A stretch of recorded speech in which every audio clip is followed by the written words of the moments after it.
Hi guys, Sanskrit TGT classes bye आरती ma'am में आपका स्वागत है। आज हम आपको करंट अफेयर करवाने वाले हैं। इससे पहले हमने आपको नाटकों के उद्भव के बारे में वीडियो पर करा दिया है। आप हमारे चैनल के प्लेलिस्ट में जाकर के देख सकते हैं। चलिए हम करंट अफेयर देखते हैं। ये करंट अफेयर आपको जीके करंट अफेयर और जीके आपको super TET, UP super TET, KVS, PRT, PGT, BEO, RO, ARO, other exams में जैसे एसएससी हो गया ना, ये सब एग्जाम्स में बहुत ही लाभदायक वीडियो है, क्योंकि करंट अफेयर से बहुत सारे प्रश्न आपके बनते हैं और 20 से 40 नंबर तक, 60 नंबर तक इसमें आप जीके करंट अफेयर से गेन कर सकते हैं। चलिए हम देखते हैं प्रश्न। हाल ही में भारत और सिंगापुर, किसमें? भारत और सिंगापुर के बीच में अग्नि वॉरियर्स अभ्यास, कौन सा अभ्यास पूछ रहा है? अग्नि वॉरियर्स अभ्यास का कौन सा संस्करण संपन्न हुआ है? तो 12वां संस्करण संपन्न हुआ है अभी हाल ही में। तो कभी कभी नाम भी पूछ लेगा, भारत और सिंगापुर, यानी कौन कौन कौन से देश से? भारत और सिंगापुर से। और कौन सा अभ्यास हुआ? अग्नि वॉरियर्स अभ्यास। कौन सा? अग्नि वॉरियर्स अभ्यास का कौन सा संस्करण हुआ है? तो 12वां संस्करण हुआ है। फिर दूसरा प्रश्न, हाल ही में रक्षा सचिव गिरधर अरमाने, कौन से रक्षा सचिव हैं? गिरधर अरमाने। सचिव का क्या नाम है? गिरधर अरमाने ने कहां पर तटीय सुरक्षा शिखर सम्मेलन, कौन सा? तटीय शिक्षा शिखर सम्मेलन का उद्घाटन किया है, जो चेन्नई में है। कहां पर है? चेन्नई में है। तीसरा प्रश्न, हाल ही में किस कंपनी ने पहली बार एयरक्राफ्ट इंजन कंपनी ने पहली बार हाइड्रोजन फ्यूल का इस्तेमाल किया है? अभी तक हाइड्रोजन फ्यूल का इस्तेमाल नहीं होता था। पहली कंपनी है एयरक्राफ्ट इंजन में हाइड्रोजन फ्यूल का इस्तेमाल किया है। किसने किया है? रोल्स रॉयल और इजीनेट ने, दोनों ने किया है। ऑप्शन में आएगा इन दोनों का नाम और इसके साथ और लोगों का नाम रहेगा, तो आपको दोनों सेलेक्ट करना, एक नहीं। रोल्स रॉयल और इजीनेट ने हाइड्रोजन फ्यूल का इस्तेमाल किया है एयरक्राफ्ट इंजन में, ठीक है।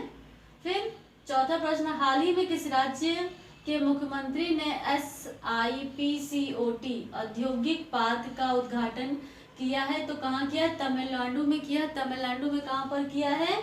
ये एरैयूट में किया है। और इसके तमिलनाडु के जो मुख्यमंत्री है वो SK स्टालिन है। कौन है? SK स्टालिन है। केवीएस वगैरह में तमिलनाडु से, केरल से, है ना, ऐसे प्रश्न बहुत सारे आते हैं, तो ये केवीएस के लिए भी बहुत इंपॉर्टेंट है। और SPICOT का फुल फॉर्म भी पूछ लेता है, तो इसका फुल फॉर्म देख लीजिए, state industries promotion corporation of Tamil Nadu. इसका जो क्षेत्र है, तमिलनाडु का क्षेत्र जो है 24339 वर्ग किलोमीटर है। 24339 वर्ग किलोमीटर है। हाल ही में किसने भारत के शीतलन क्षेत्र में जलवायु निवेश के अवसर पर रिपोर्ट जारी की है? तो विश्व बैंक ने जारी की है। भारत के देश का नाम भी दे देगा। तो भारत के शीतलन क्षेत्र में जलवायु निवेश की रिपोर्ट जारी की है विश्व बैंक ने। किसने जारी की है? विश्व बैंक ने। अभी 2 दिसंबर को आपका विश्व कंप्यूटर साक्षरता दिवस मनाया गया है। तो डेट भी पूछता है, क्योंकि तारीख से प्रश्न आपके आते हैं, है ना, आपको पता ही होगा। तो विश्व कंप्यूटर साक्षरता दिवस कब मनाया जाता है? वो 2 दिसंबर को मनाया जाता है। और किसने इसकी शुरुआत की थी? तो NIIT ने इसकी शुरुआत की थी। इस बार का जो थीम था वो था इक्वलाइज। क्या था? इक्वलाइज था। दुनिया का पहला, देखिए जीके भी देख लीजिए, दुनिया का पहला सुपर कंप्यूटर था CDC 6600। दुनिया का पहला सुपर कंप्यूटर CDC 6600। और भारत का पहला सुपर कंप्यूटर है परम 8000 है, ठीक है। फिर उसके बाद दुनिया का सबसे तेज, ये तो दुनिया का सबसे पहला सुपर कंप्यूटर बताया आपको, फिर भारत का बताया आपको, अब दुनिया का सबसे तेज सुपर कंप्यूटर बता रहा है। कौन है? वो फ्रंटियर है। कौन है? फ्रंटियर है, ये अमेरिका का है।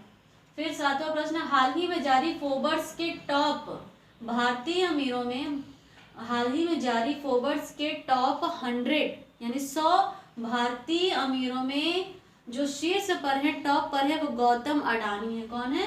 गौतम अडानी है।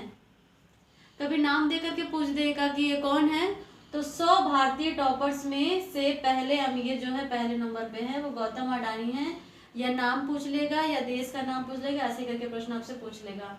और कितने भारतीयों में है ये भी पूछ सकता है। फिर भारत द्वारा G20 अध्यक्षता ग्रहण करने के उपलक्ष्य पे कितने राष्ट्रीय स्मारकों को प्रकाशित किया गया है? भारत द्वारा G20 की अध्यक्षता ग्रहण करने के उपलक्ष्य में कितने राष्ट्रीय स्मारकों को प्रकाशित किया गया है? तो 100। किसको? 100 राष्ट्रीय स्मारकों को प्रकाशित किया गया है G20 की अध्यक्षता को ग्रहण करने के लिए। ठीक है। फिर उसके बाद आपका 9वां प्रश्न, सुदर्शन प्रहार अभ्यास। बहुत इंपॉर्टेंट है, ये बहुत इंपॉर्टेंट है। सुदर्शन प्रहार अभ्यास उसका आयोजन हुआ या आयोजित हुआ, वो राजस्थान में हुआ। हाल ही में किसने अधिग्रहण, 10वां प्रश्न है, हाल ही में किसने अधिग्रहण नियमों की समीक्षा के लिए समिति का गठन किया है? किसके लिए? अधिग्रहण के नियमों की समीक्षा के लिए। नियमों की समीक्षा के लिए तो किसने किया है? SIBI ने, CB ने किया है। ठीक है। तो हम प्रतिदिन आपको ये 1 से लेकर के 3 दिसंबर तक की करंट अफेयर है, 1 से लेकर के 3 दिसंबर तक की। ठीक है। और ये है आपके करंट अफेयर GK। और ये हम क्या कर रहे हैं, आपको 8-8, 10-10, 10-10, 12-12, 20-20 की संख्या में थोड़े थोड़े करके आपको करंट अफेयर करा रहे हैं, ताकि करंट अफेयर बहुत ज़्यादा देख लेंगे तो आप कंफ्यूज हो जाएंगे ऑप्शन में। तो धीरे धीरे थोड़ा थोड़ा 10-10, 8-8 करके हम करवा रहे हैं, ताकि आपके माइंड में वो क्लिक भी करे और परीक्षा के आने तक आप इसको रिवीजन भी करते रहिए। और आप मुझे उम्मीद है कि इसी तरीके से आप वीडियो देखते रहेंगे तो आप ज़रूर से ज़रूर अपनी सरकारी सीट पक्की कर पाएंगे, अपनी नौकरी पाने का सपना साकार कर पाएंगे। Thank you so much.